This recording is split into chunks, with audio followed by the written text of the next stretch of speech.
We are continuing in this part 6 of this teaching called title. We are continuing in part 6.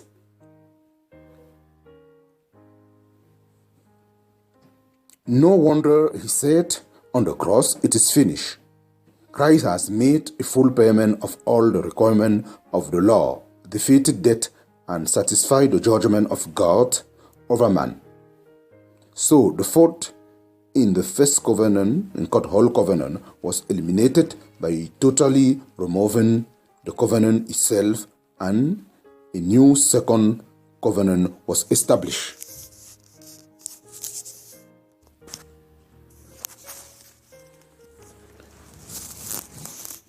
And by totally removing the covenant itself, and a new and God's second covenant was established.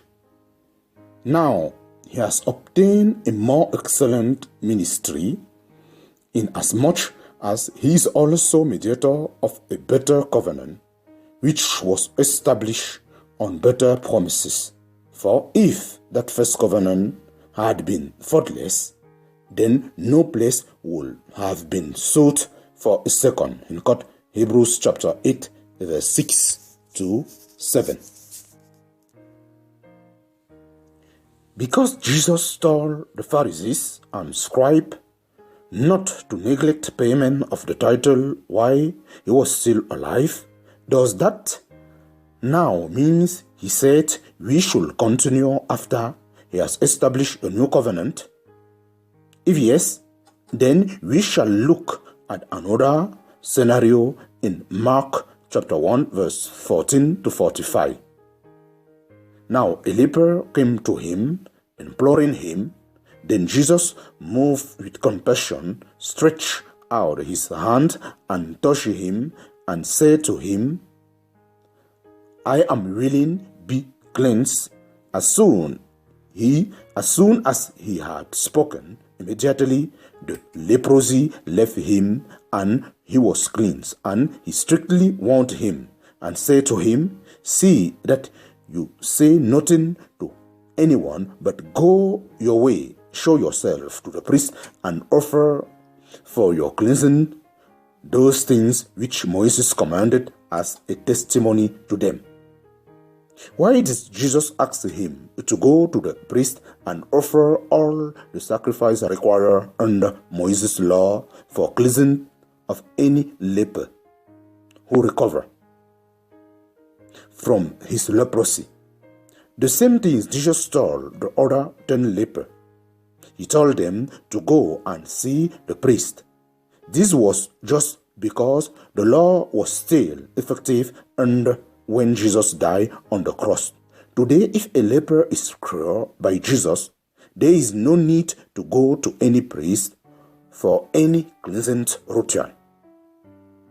Therefore, Jesus did not ask us to continue the title regime. He did not have any record of where the apostle practiced it. If we try to practice it, then we will need to practice the rest part of the entire law.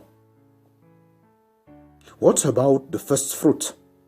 This also is becoming a wildfire, spreading very fast across various denominations today. It is still an old wine in a new bottle. This is a transfer from the law in God's Old Covenant Testament to the New Covenant Testament. But this is not as old as the era of title. In the church yet, it is gaining ground very fast. The major reference of the first fruit preacher is Proverbs chapter 3 verse 9. Honor the Lord with your possession and with the first fruit of all your increase. This was written by Solomon, and we quite understand that he wrote this from his knowledge of the law of Moses as regarded first fruit offering. It is well spelled out under the Lord that the Israelites must bring the first fruit of all their farm, crops, and even animal. But God never asked them to bring money as their first fruit. This is what God told. This is what God told them. In Exodus chapter 22, verse 29 to 30, Deuteronomy chapter 26, verse 1 to 4. You shall not delay to offer the first of your ripe produce and your joys. The firstborn of your sons you shall give to me. Likewise, you shall do with your oxen and your sheep. It shall be with its mother 7 days. On the 8th day you shall give it to me. And it shall be when you come into the land which the Lord your God is giving you as an inheritance, and you possess it and dwell in it, that you shall take some of the first of the produce of the ground, which you shall bring from your land that the Lord your God is giving you, and put it in a basket and go to the place.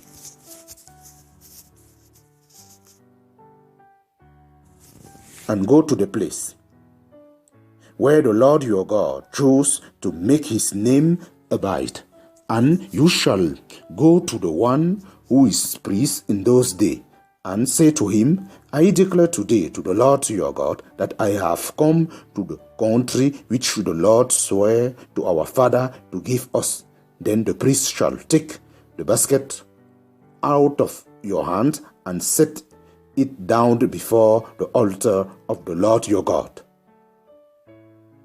First fruit in the New Testament. First fruit in the New Testament. In the New Testament, first fruit has nothing to do with money. In all the place where it is mentioned, it only refers to people, few examples included.